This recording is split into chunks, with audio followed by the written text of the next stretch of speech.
যখন মৃত্যুটাকে ভীষণ ভয় পায়, আমি তখন হাসতে হাসতে আল্লাহর কাছে ভীষণ সন্তুষ্টি নিয়ে পৌঁছতে চাই যে আমি একটা ন্যূনতম ওই জীবনটা লিড করতে পারলাম, যে আমি একটা ইনসাফের হাসি নিয়ে আমি আমার আল্লাহর কাছে পৌঁছতে চাই। আপনার কি মনে হয় এই জুলাইও যদি আমরা ইনসাফের রাষ্ট্র বানাইতে না পারি, ন্যূনতম মানবিক মূল্যবোধের রাষ্ট্র, আগামী 100 বছরে কি বাংলাদেশের মানুষ এই রাষ্ট্রের বাঁচাই দিকে আর জীবন দেওয়ার সাহস করবে?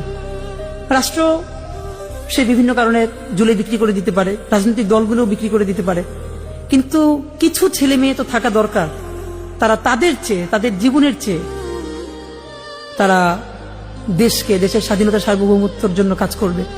তা আমরা বলেছি যে আমাদের জীবনটা আমরা বাংলাদেশের স্বাধীনতা সার্বভৌমত্বের জন্য আল্লাহর কাছে সঁপে দিয়েছি। ভাই, আল্লাহ যদি আমাকে নিয়ে যায়, আমার বাচ্চাটার দিকে একটু খেয়াল রাখেন।